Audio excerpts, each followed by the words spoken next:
damos honra y gloria este día, oh Señor, por tu gran amor y por tu misericordia. Te agradecemos, mi Señor Jesús, el hecho de que tú, oh Padre Celestial, estás acá con nosotros este día. Te agradecemos, Padre, el hecho de que tú has prometido estar con nosotros todos los días hasta el fin del mundo. Te agradecemos, Padre, el hecho de que tú, oh mi Dios, nos has bendecido, Señor, con aliento para glorificar tu nombre, Señor, y has puesto en nuestro corazón ese deseo inmenso de llegar a casa, tu casa, oh mi Dios, donde nosotros, tus hijos, tu pueblo, la iglesia, oh Padre Celestial, nos congregamos para, oh mi Dios, alabarte unánimes, con una misma voz, con un mismo espíritu, y adorar tu precioso nombre y darte gracias por esta gloriosa y maravillosa oportunidad, Padre. Te pido que ahora, Señor, seas tú bendiciendo tu palabra y a través de ella, oh mi Dios, ministre en nuestras vidas. Te lo pido en el nombre de Jesús. Amén y amén. Gloria a Dios. Pueden tomar asiento. El Señor me los bendiga.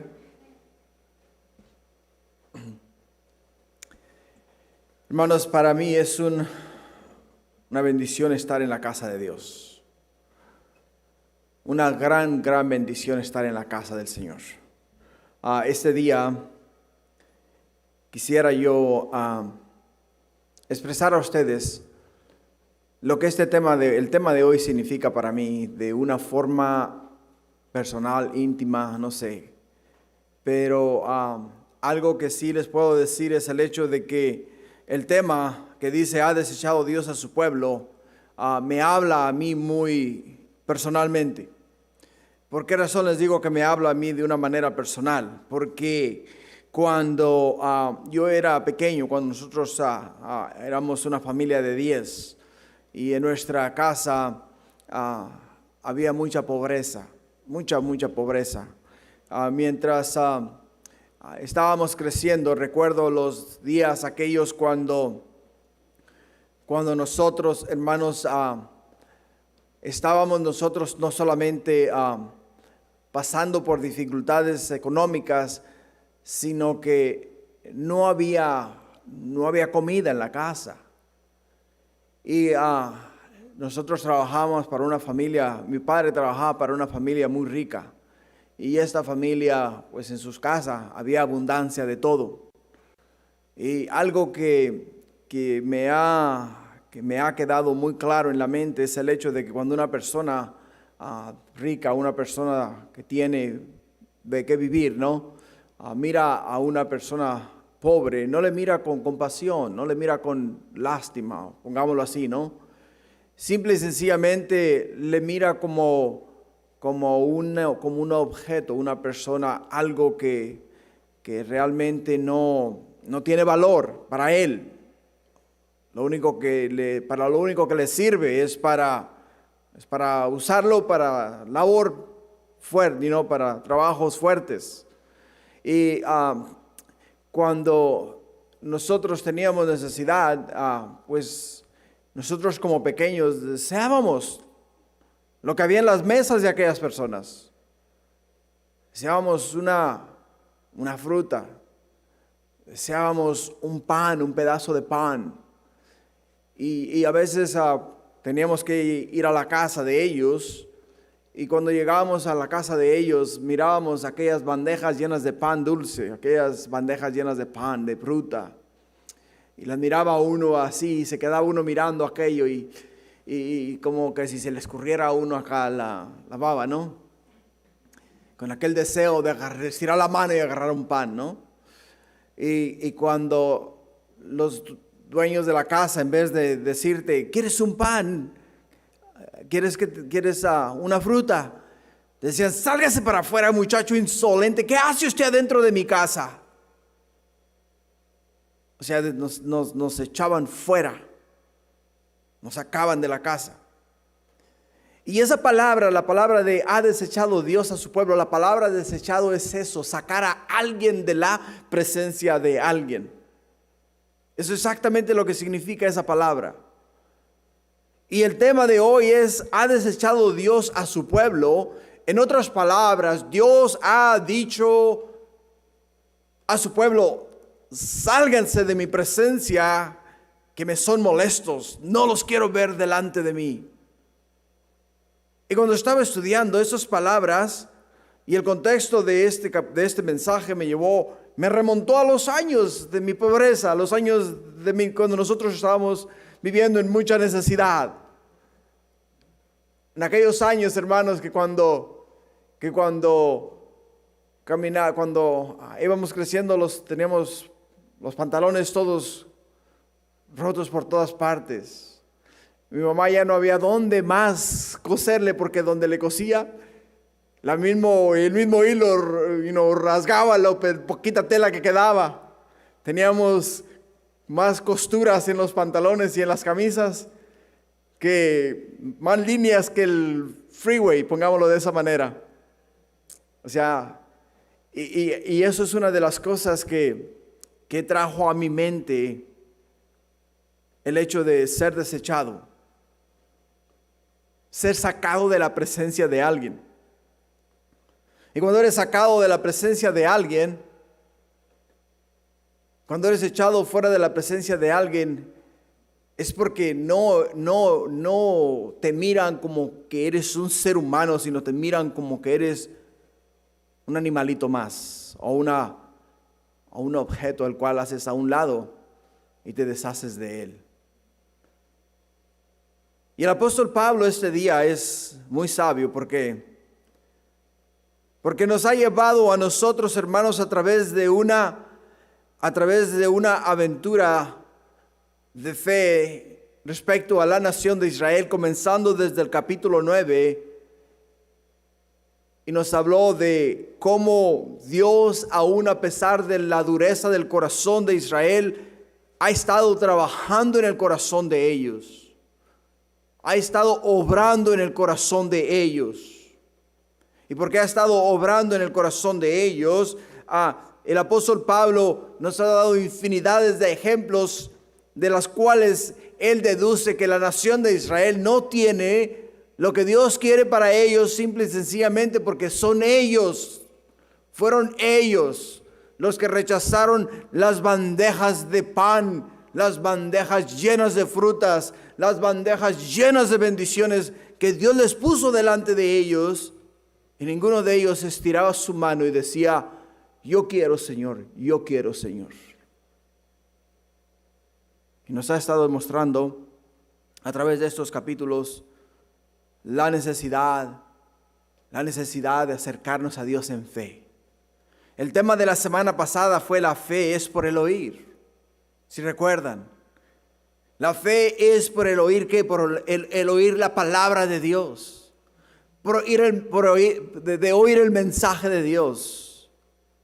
Porque el mismo apóstol Pablo nos dice en el versículo 9 del capítulo 10, simple y sencillamente dice que si confesares con tu boca que Jesús es Señor y creyeres en tu corazón que Dios le levantó de los muertos, dice, serás salvo. O sea, en otras palabras, Dios te pone la salvación en una bandeja de oro y te dice: ¿la quieres?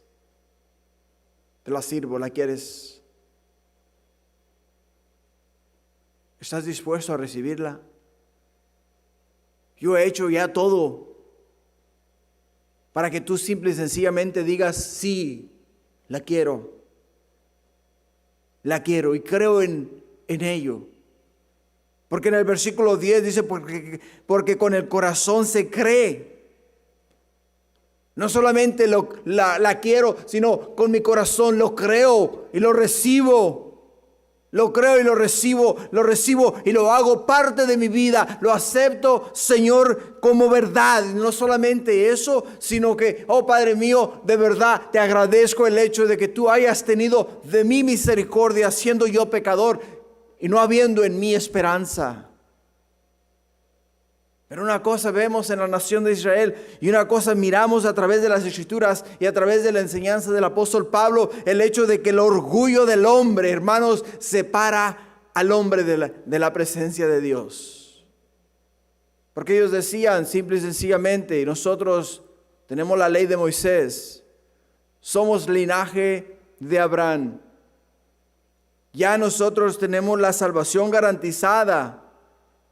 Ya nosotros no tenemos que hacer nada más que nacer judíos. El hecho de que nacimos judíos ya para nosotros está garantizada la vida eterna en el cielo con Dios. Y Dios, en su infinito amor y misericordia, a través de su palabra, a través de los profetas, a través de la Escritura, les mostró una y otra vez que la cosa no es así. No es así. ¿Por qué razón? Por el simple y sencillo hecho, hermanos, de que nosotros tenemos que reconocer ¿qué? Tenemos que reconocer que hemos fallado, nos hemos quedado cortos, hemos pecado y como pecadores merecemos el pago por nuestros pecados. Y Dios no quería dejar a nadie, ni quiere dejar a nadie en esa condición.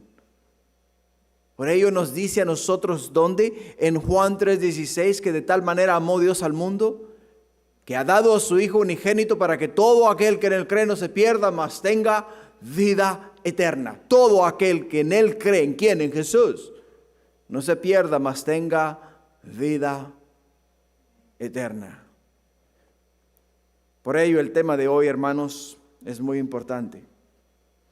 ¿Ha desechado Dios a su pueblo? ¿Ha desechado Dios a Israel? Y el apóstol Pablo se hace esta pregunta porque si te das cuenta a través del libro de Romanos, podemos ver que los gentiles, hermanos, están aceptando a Jesús en fe, están caminando en fe, están pregonando el evangelio en fe y mucha gente está viniendo al reino de Dios en fe. Y los judíos cada día más se alejaban más y más y más de la gracia de Dios. Por ello es que tenemos que preguntarnos nosotros este día, ¿qué de los judíos que no han aceptado a Jesús? ¿Qué de ellos? ¿Qué de ellos? La palabra de Dios nos dice a nosotros que Jesús es el camino, la verdad y la vida, y nadie viene al Padre si no es a través del Hijo. ¿Les garantiza a ellos el hecho de ser judíos la vida eterna? Si eso fuese verdad, entonces las palabras de Jesús salen sobrando. Porque ahora tenemos dos caminos.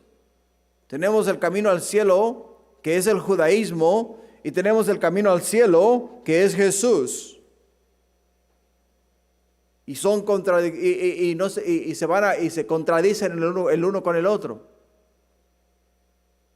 Por eso es que tenemos que entender que Dios en su infinita misericordia, Él nos dice que Él envió a su Hijo amado, ¿a dónde? Al mundo.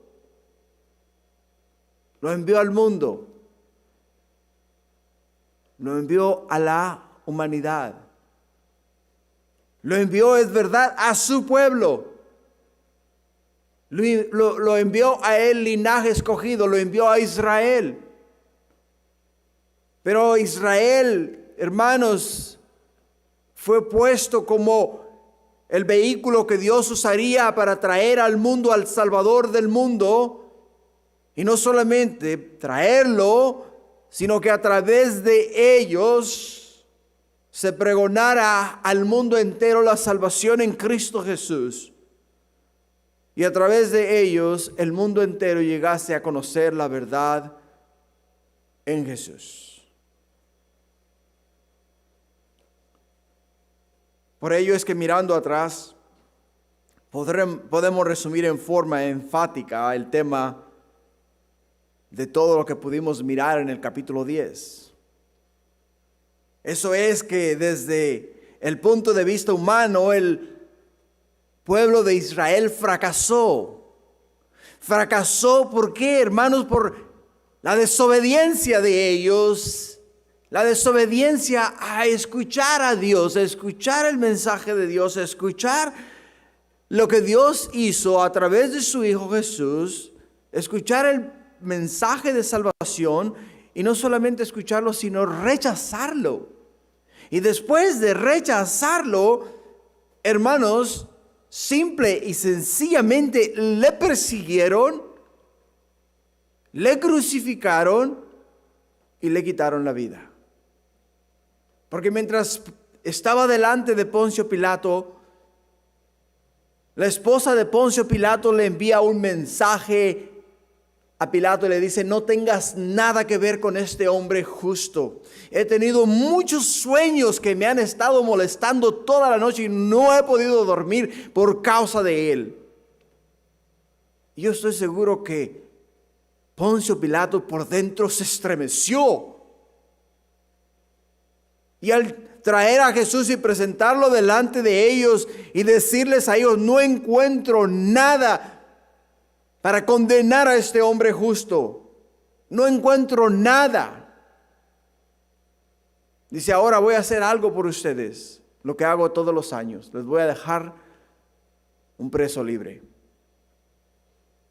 Ellos no había acabado Pilato de decir: les voy a dejar un preso libre, y ya tenían en mente el preso que ellos querían en libertad. Querían a Barrabás. Y aún gritaron: déjanos libre a Barrabás. Y Poncio Pilato dice: ¿y qué hago con Jesús, el rey de los judíos? ¿Qué dicen ellos? Crucifícale, crucifícale, crucifícale. O sea, la obstinidad de ellos de deshacerse del Salvador del mundo, de deshacerse de Jesús, porque Jesús, hermanos, les sacó a ellos sus trapitos al sol. Les puso en ridículo delante del pueblo. Les mostró a ellos que estaban viviendo una vida de hipocresía. Y no solamente les mostró a ellos que estaban viviendo una vida de hipocresía, sino que simple y sencillamente la esperanza que les esperaba, o sea, el futuro que les esperaba a ellos, no era el cielo como ellos creían, sino que era el mismito infierno. Y si alguien viene y te dice a ti directamente, personalmente: te vas a ir al infierno, te vas a enfurecer. ¿Por qué me voy a ir al infierno? ¿Quién te ha puesto a ti como Dios, o quién te ha hecho a ti Dios para decirme que me voy a ir al infierno? No nos gusta escuchar esas palabras. Y esas fueron las palabras que recibieron de parte de Jesús. Así es de que, hermanos, antes de pasar al capítulo 11, debemos fijarnos en dos puntos o dos respuestas que se han dado en el capítulo 9 y en el capítulo 10. En el capítulo 9 se nos indica que Dios, en su infinita misericordia y en su propósito soberano, expresado en amor por la nación de Israel, el apóstol Pablo les mostró a los judíos que ellos eran los elegidos. Ellos eran el pueblo escogido. Ellos eran a los cuales Dios quería y deseaba salvar de las garras de Satanás, del fondo del infierno, y deseaba darles a ellos la garantía de la salvación en Cristo Jesús. En el capítulo 10 se indica que la nación de Israel no recibió o no pudo gozar de los privilegios de la elección. ¿Por qué? Por la obstinada resistencia de ellos al evangelio, a las buenas nuevas de salvación. Desafortunadamente no pudieron entender que la salvación es por gracia, por medio de la fe, y no por obras, para que ninguno de ellos se gloriase. no por obras para que ninguno de ellos se gloriase. Así es de que el día de hoy entendemos que el día de hoy, hermanos, entendemos nosotros que Dios, a pesar de las tantas y tantas veces que la nación de Israel le ha rechazado, Dios no ha desechado aún a su pueblo. Dios tiene planes especiales. Tiene planes especiales para la nación de Israel. Así es de que entendamos que cuando el apóstol Pablo nos habla a nosotros de este hecho, simple y sencillamente nos está diciendo a nosotros, aún hay más. ¿Se recuerdan de Raúl Velasco? Cada vez que iba a ir a un comercial que decía, aún hay más. O sea, no hemos terminado. El programa aún no se ha acabado. Aún hay más. Versículo 1 del capítulo 11. Dice Pablo, digo pues, ¿ha desechado Dios a su pueblo? Y contesta, en ninguna manera. Porque también yo, dice, soy israelita de la descendencia de Abraham, de la tribu de Benjamín.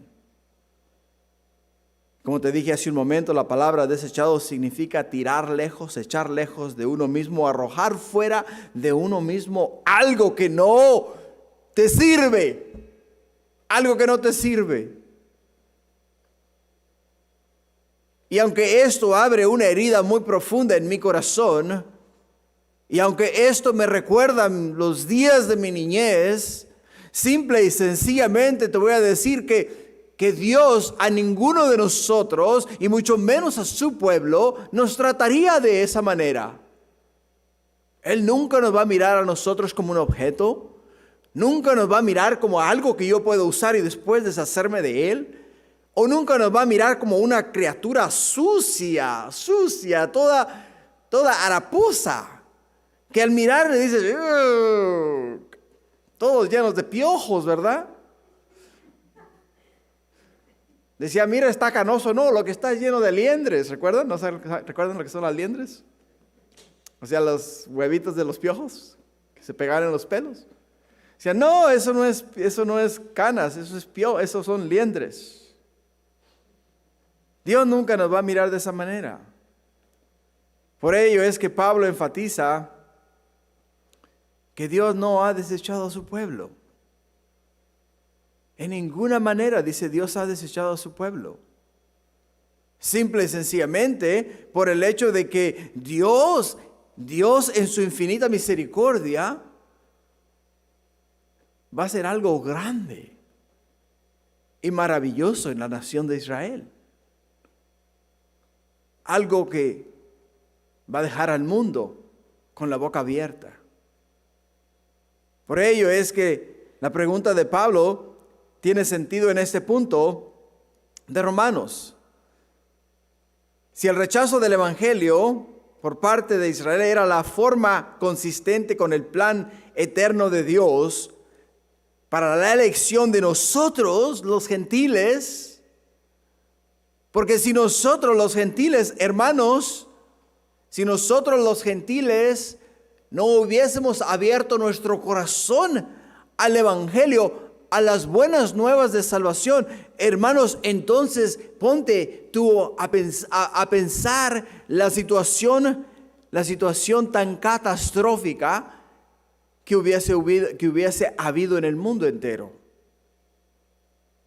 Dirías tú, bueno, pues la venida de Jesús fue un total fracaso. ¿Por qué? Porque ni los judíos ni los gentiles aceptaron la salvación en Cristo Jesús. Pero Dios conocía y conoce hasta el día de hoy tu corazón, conoce mi corazón, conoce el corazón de todas las personas que están sobre la faz de la tierra. Y en cada corazón hay un hueco el cual solamente Dios puede llenar. Y ese hueco lo llena Jesús. Solamente Jesús lo puede. Ese lugar es especial para Jesús. Es como cuando tú tienes en tu casa una silla Y cuando llegas a la casa, alrededor de tu mesa y esa silla, ¿sabes que esa silla es de quién? Esa silla es de papá. Ahí no se sienta ninguno de los muchachos, ni se sienta mamá, solamente esa silla es de papá. Y cuando se llega la hora de cenar, todos se sientan alrededor de la mesa y en esa silla se queda vacía hasta que llega papá, o se queda vacía si no llega papá. Pero esa silla no la ocupa nadie, sino solamente papá. Pues en nuestro corazón hay una silla, y en esa silla solamente se sienta Jesús. Y si no has aceptado a Jesús, esa silla aún está vacía, esperando que le abras las puertas a Jesús para entrar y sentarse en tu corazón, sentarse en esa silla que tú le has preparado en tu corazón. Dios ha preparado para Él en tu corazón. Y es por ello que podemos mirar que al pueblo de Israel rechazar el evangelio, al mirar que la nación de Israel rechazó el evangelio, Dios sacó del remanente del pueblo de Israel el evangelio de la nación de Israel y lo llevó al mundo conocido, que ha llegado hasta el día de hoy a donde estamos nosotros, y nos ha alcanzado con su palabra. Todos y cada uno de nosotros somos la respuesta divina de Dios. Así es de que, a pesar de su estado actual, Israel, en ninguna manera, hermanos, permanecerá permanentemente desechado. Porque mirarás tú el día de hoy que la nación de Israel, aún a pesar de los tantos años que han vivido en exilio, han estado fuera de su nación, en el año 1948 Dios nuevamente los vuelve a unir y vuelve a hacer de ellos una nación. Quiere decir que la gracia y la misericordia de Dios comienza nuevamente a obrar y a trabajar en ellos. Y les ha dado favor. Les ha hecho una superpotencia. Les ha hecho los quintos exportadores de fruta del mundo entero, Tienen la tecnología más avanzada del mundo. Tienen los mejores laboratorios, tienen los mejores doctores. Tienen el mejor armamento del mundo. ¿Ha acabado Dios con su pueblo? ¿Ha desechado Dios a su pueblo? En ninguna manera. En ninguna manera. Hermanos, la evidencia de que Dios no ha desechado a su pueblo está en el apóstol Pablo, en los apóstoles y todos aquellos que escucharon el mensaje de Jesús. Y no solamente escucharon el mensaje de Jesús, sino que pregonaron el mensaje de Jesús. Y que por causa del mensaje de Jesús fueron perseguidos. Algunos de ellos muertos. Y otros de ellos tuvieron que salir de sus tierras, salir de su pueblo, de su parentela, e ir a otras naciones. Y en esas otras naciones predicar el evangelio, las buenas nuevas de salvación, y hablar de aquello que ardía en sus corazones, que tenía que salir por sus labios, y la gente tenía que escuchar que Jesús es el camino, la verdad y la vida, como lo podemos ver en la vida del apóstol Pablo. Podemos verlo claramente. ¿Por qué? Porque el apóstol Pablo dice que en ninguna manera ha acabado Dios con su pueblo. Dice, yo soy la prueba de ello. Dice, yo, israelita, descendiente de Abraham y de la tribu de Benjamín, soy también de la nación de Israel. Y como parte de la nación, Dios no ha acabado con su pueblo, porque Dios está trabajando en los que hemos creído, en los que hemos puesto nuestra fe en Él, de la descendencia de Israel.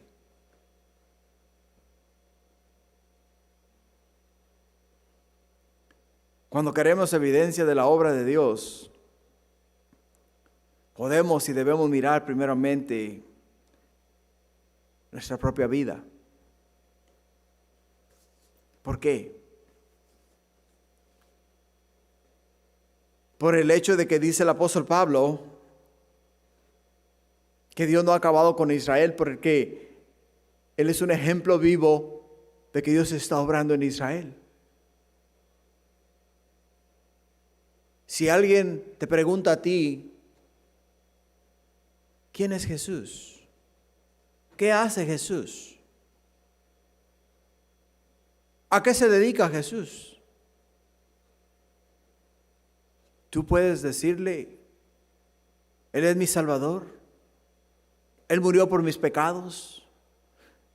Él fue clavado en una cruz para quitar mis cargas y darme acceso a la gracia, darme acceso por gracia a la presencia de Dios.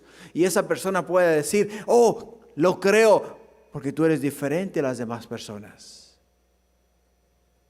Tu vocabulario es sano. Tu comportarte es recto. Tu manera de vivir es santa. Y tu forma de expresarte es agradable. O sea, es la única manera en la cual tú puedes saber si Dios está trabajando en ti.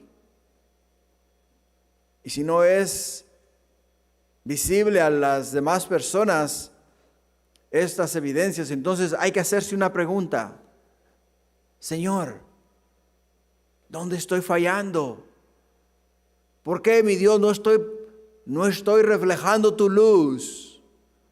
¿Por qué las personas no pueden ver a Cristo en mi corazón? ¿Por qué no pueden ver que yo soy linaje escogido de Dios? ¿Por qué?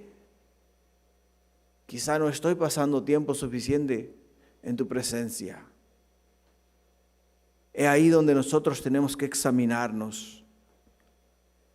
Porque como dijo Pablo, yo soy israelita de la descendencia de Abraham, de la tribu de Benjamín. Yo soy israelita y estoy siguiendo a Jesús. Que la gente de ti diga, que tú puedas decir, yo soy cristiano y estoy siguiendo a Jesús. Y la gente pueda verte y decir, yep, yo doy testimonio de ello. En el versículo 2, dice, Él no ha desechado Dios a su pueblo, al cual desde antes conoció. ¿O no sabéis que dice Elías, o no sabéis que dice de Elías la Escritura, cómo invoca a Dios contra Israel, diciendo, Señor, a tus profetas han dado muerte y a tus altares han derribado, y solo yo he quedado y procuran matarme? En los días de Pablo, Israel como grupo había rechazado a Jesús como su Mesías, dándole muerte y persiguiendo a sus seguidores.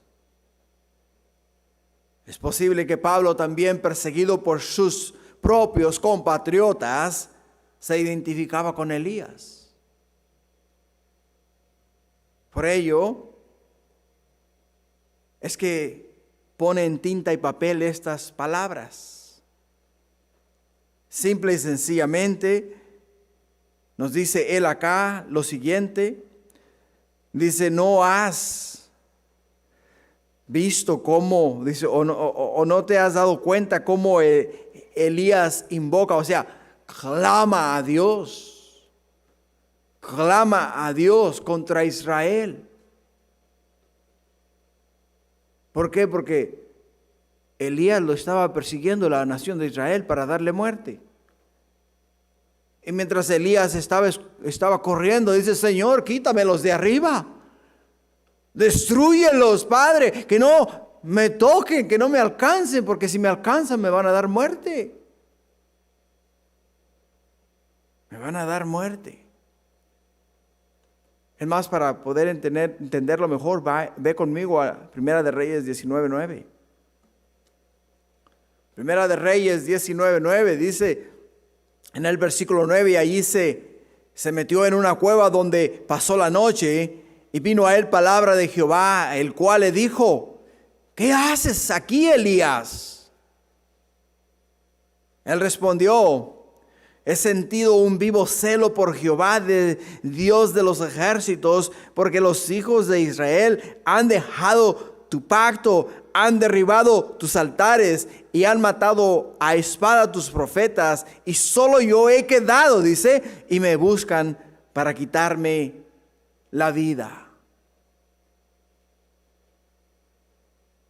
Esa fue la expresión de Elías. Y el apóstol Pablo siente la misma presión, siente el mismo fuego, siente está viviendo la misma situación. Elías pensó que Dios había desechado a la nación de Israel y que él era el único que quedaba sirviendo al Señor. Y al pensar que ya no había temor de Dios en ellos, que no había esperanza en ellos, dice: Señor, sálvame de la mano de ellos. Si te das cuenta, en todos los escritos del apóstol Pablo, los que promovieron o los que comenzaron los alborotos que fueron causa de las torturas, de las diferentes golpizas que le dieron al apóstol Pablo, fueron los israelitas, fueron los judíos. Y cada vez que el apóstol Pablo comenzaba a predicar la palabra a los gentiles, les comenzaba a hablar del evangelio, ¿quiénes eran los que se levantaban en contra del apóstol Pablo? Eran los israelitas, eran sus compatriotas. Eran aquellos que en vez de apoyarle le hundían más. Que en vez de decirle: Pablo, predica para que se arrepientan y estos gentiles puedan venir a conocer a Dios como tú y yo lo conocemos, sino le decían: eres un hereje, no mereces vivir, quitémosle la vida. Y esa era la expresión que ellos tenían y ellos sentían. Por ello, es que el apóstol Pablo simple y sencillamente nos dice a nosotros, acá en el versículo 3, Señor, a tus profetas han dado muerte y a tus altares han derribado, y solo yo he quedado, y procuran matarme.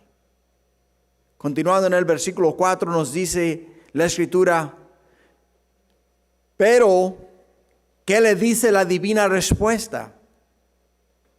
En otras palabras, ¿qué le contestó Dios? Me he reservado 7,000 hombres que no han doblado la rodilla delante de Baal. Elías, ¿crees tú ser la única Coca-Cola en el desierto? Dice: no, Elías. Tengo 7,000 hombres que no han doblado su rodilla delante de Baal. Dios le mostró al apóstol Pablo y a Elías que de hecho había un remanente sustancial. Y a pesar de que se sentía solo, y a pesar de que no miraba el apoyo de los demás, habían otros que estaban sufriendo y viviendo lo mismo que estaba viviendo y sufriendo él. Por ello, hermanos, muchas veces, cuando nos miramos solos, cuando nos miramos en una situación que decimos: Señor, ¿dónde están mis hermanos? ¿Dónde están aquellos a los cuales o con los cuales, oh Padre mío, conviví, aquellos con los cuales compartí la mesa, aquellos con los cuales oramos juntos y me levantaron las manos en momentos difíciles, y en este momento me siento abandonado? ¿Dónde están, Señor?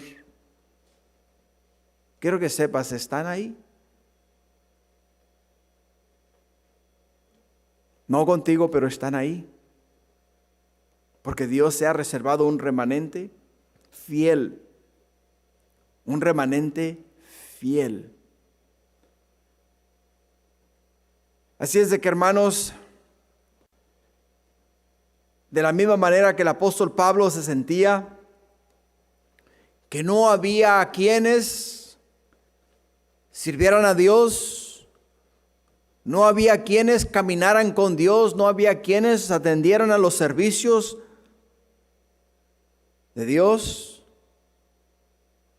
Simple y sencillamente le recuerda el Señor a Elías: quiero que sepas, Elías, que yo no me complazco en las grandes multitudes, ni mucho menos me complazco en que los santuarios estén llenos a rebosar. Si ahí en ese santuario solamente hay uno o dos que realmente me buscan, me desean y no hacen más que pensar en mí. La nación de Israel en aquellos entonces gozaba de millones de personas. Y de esos millones de personas solamente habían 7,000 de ellos que realmente conocían a Dios, que realmente tenían una relación íntima y personal con Dios.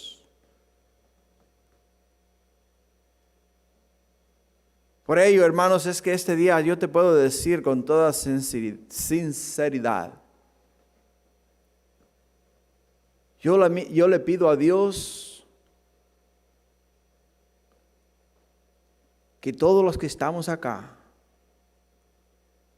aunque somos pocos o seamos muchos, absolutamente todos, seamos parte del remanente.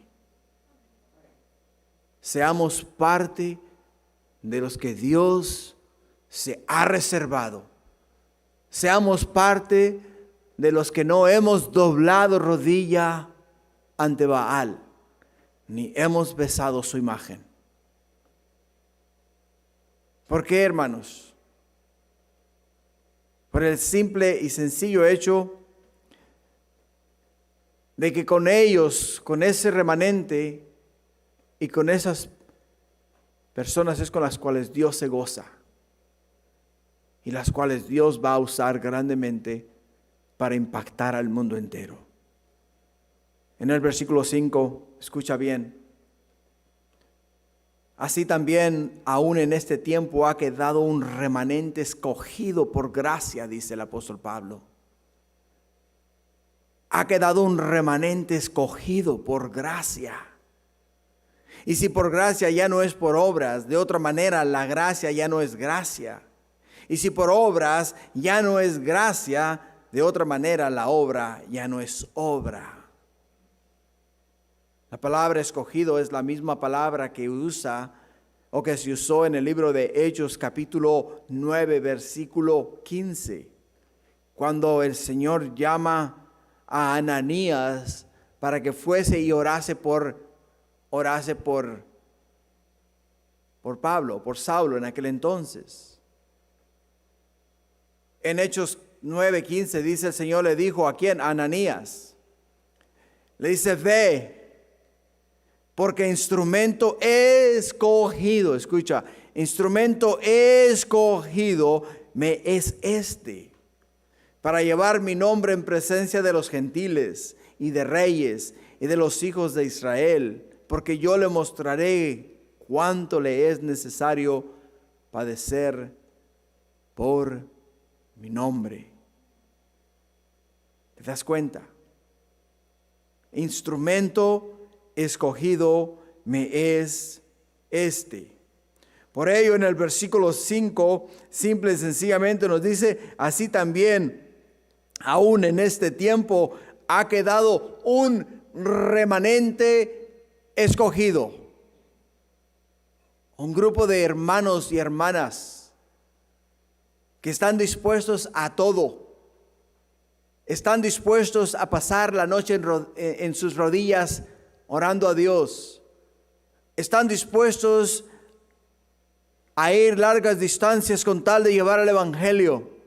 Están dispuestos de hacer lo que sea necesario con tal y de predicar a Jesús. Lo que nos dice el apóstol Pablo: aún en ese tiempo. En aquellos entonces de la nación de Israel habían muy pocos que habían sido o que se habían convertido al cristianismo. Aunque seguían a Jesús grandes masas de gente, miles de personas iban tras Jesús, miles de personas seguían a Jesús y miles de personas atendían a los servicios de Jesús. Pero la mayoría de ellos, ¿sabes por qué venían a los servicios de Jesús? Solamente porque querían ver un milagro. Solamente porque querían llenar sus barrigas. Solamente porque les entusiasmaba el hecho de que era el único que tenía el valor para enfrentar a los fariseos, a los escribas y a los saduceos. Era el único. Y les encantaba escucharle hablar. Les encantaba escucharle hablar. Regresando Jesús a Capernaum y llegando a la ciudad de Capernaum, al bajarse de la barca, estaba la gente ya a la orilla del mar esperándolo. Y cuando les mira a Jesús a ellos, les dice a ellos: ustedes no me han venido a buscar porque quieren escuchar la palabra de Dios, sino han venido a buscarme. ¿Por qué? Porque quieren llenar sus barrigas. Mas una cosa sí les digo: si no comen mi carne y beben mi sangre, no tienen parte conmigo. Y nos dice la Escritura que se fueron todos. Todos. O sea, no entendieron. No entendieron qué, no entendieron el plan de Dios, no entendieron el mensaje de Jesús. Por ello es que dejaron a Jesús. Hermanos, la salvación es por gracia. La definición de la palabra gracia es la dádiva de Dios, no dada a vista del desempeño o paciencia del que la recibe, sino únicamente por la bondad de Dios. Nuevamente, la gracia por definición es la dádiva de Dios, no dada a vista del desempeño o potencial del que la recibe, sino únicamente por la bondad de Dios. La salvación no es por obras. Y la nación de Israel, ellos decían: si traemos nuestro cordero, si lo damos al sacerdote, si nosotros traemos nuestras ofrendas, las ponemos en el alfolí y hacemos todo lo que nos dice la ley de Moisés, ya tenemos nosotros la entrada a la presencia de Dios asegurada. Y el apóstol Pablo les dice a ellos: no, la cosa no es así. La entrada a Dios, la entrada a la presencia de Dios es por gracia, no por obras. Y las obras que eran necesarias para llegar a Dios, ya las ha hecho Jesús en la cruz del Calvario. Así es de que ya nosotros tenemos la salvación asegurada, no porque seamos aquellos que dimos la ofrenda más grande el día domingo, o aquellos que sirvimos las horas más elongadas en este día, sino porque Dios en su infinito amor y misericordia nos ha alcanzado. Efesios 2:8 dice: porque por gracia sois salvos por medio de la fe. Esto no de vosotros, pues es don de Dios, no por obras para que nadie se gloríe, porque somos hechura suya, creados en Cristo Jesús para buenas obras, las cuales Dios preparó de antemano para que anduviéramos en ellas. Y en el versículo 7 dice: ¿qué pues? ¿Los que buscan a Israel no le han alcanzado? Pero los escogidos sí lo han alcanzado, y los demás fueron endurecidos Como está escrito, Dios les dio espíritu de estupor, ojos con que no vean y oídos con que no oigan hasta el día de hoy. Pablo concluye acá con una forma de que a veces no entendemos. Dice, los que buscaban a Israel no le han alcanzado. Lo que buscaba Israel no lo ha alcanzado. ¿Por qué? Porque sigue buscando por obras. Pero los escogidos lo han alcanzado. ¿Quiénes son los escogidos? Aquellos que aceptaron a Jesús por fe y en fe recibieron la salvación. Y los demás fueron endurecidos. La palabra endurecer, hermanos, muchas veces la gente la malinterpreta y dice, Dios endureció el corazón de tal persona y por consecuente esa persona no puede venir a Cristo ni puede ser salva porque Dios le endureció el corazón. Y Dios solamente salva a los escogidos. Pero no es así. Dios, hermanos, a todos nos ha extendido la mano para salvarnos. Hay quienes rechazan a Dios, rechazan la salvación en Cristo Jesús. Y Dios no se puede forzar en ellos. No puede forzarlos a aceptar a Jesús. El que acepta a Jesús lo hace de todo corazón y con toda libertad. Y el que no lo acepta, pues va a vivir así en esa forma. Por ello es que dice que Dios les dio espíritu de estupor, ojos con que no vean y oídos con que no oigan hasta el día de hoy. En otras palabras, si tú rehusas a abrir tu corazón a Jesús y aceptarle como tu Señor y Salvador, eventualmente te lo vas a creer. ¿Cómo le lavan los gobiernos el cerebro a la gente? ¿Cómo se lo lavan? Repitiéndole las mismas cosas una y otra vez.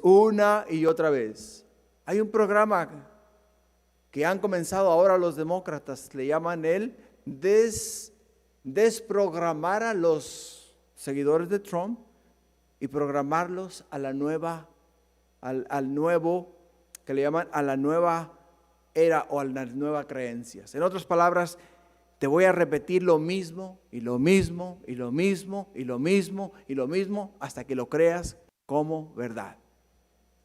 Eso es lo que están promoviendo el día de hoy. En el versículo 9 y 10, y David dice, se ha vuelto su convite en trampa y en red, en tropezadero y en retribución.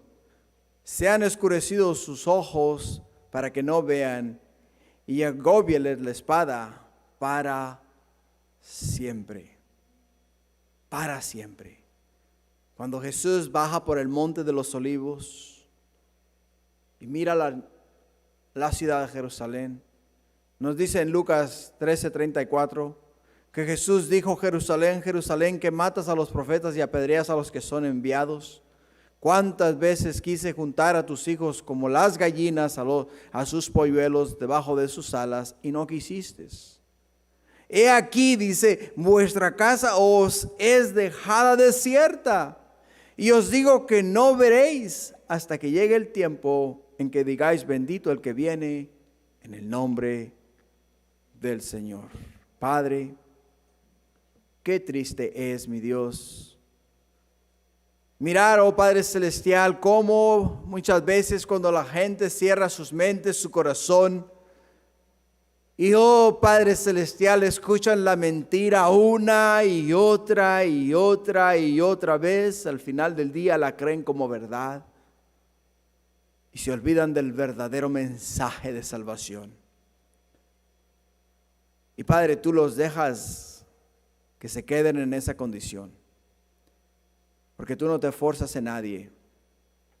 Y a nadie, oh Padre Celestial, a nadie, oh Padre Santo, forzas a que te acepte. Por ello este día, Señor, nosotros estamos aquí porque cada uno de nosotros sentimos el estar en tu casa. Cada uno de nosotros deseamos estar en tu presencia. Cada uno de nosotros busca, oh mi Dios, tu rostro. Y este día lo hacemos porque te amamos con todo nuestro corazón, con toda nuestra alma y con todo nuestro ser. Aquí estamos, Padre. Bendícenos ahora, oh Señor, y prepara nuestro corazón. Hoy día vamos a tomar los elementos, Padre, que es el pan y el vino, que nos hablan acerca del cuerpo y la sangre de Jesús, mi Dios, del cuerpo que fue destrozado y la sangre que fue derramada de nuestro Señor y Salvador Cristo Jesús, el cual, mi Dios, lo dio todo por nosotros. La palabra de Dios nos dice que todo aquel que ha aceptado a Jesús tiene esperanza en su vida y en su ser. Por ello este día nosotros vamos a celebrar juntos la mesa del Señor. Y juntos vamos a glorificar el nombre de nuestro Salvador. Pero igual la Escritura nos dice que todo aquel que come y bebe indignamente de la mesa del Señor, juicio acarrea para sí mismo. Así es de que, Padre, ahora en este momento, yo te pido, Padre, que perdones nuestras iniquidades, perdones nuestros pecados y prepare nuestro corazón para que ahora en este momento podamos recibir de los elementos, mi Dios, de una manera que te agrade a ti, Señor. Perdona nuestras iniquidades y ayúdanos a prepararnos para vivir siempre en santidad. Y en este momento, límpianos y prepáranos para tomar el pan y el vino que representan tu carne y tu sangre. Gracias, Padre, en el nombre de Jesús. Amén.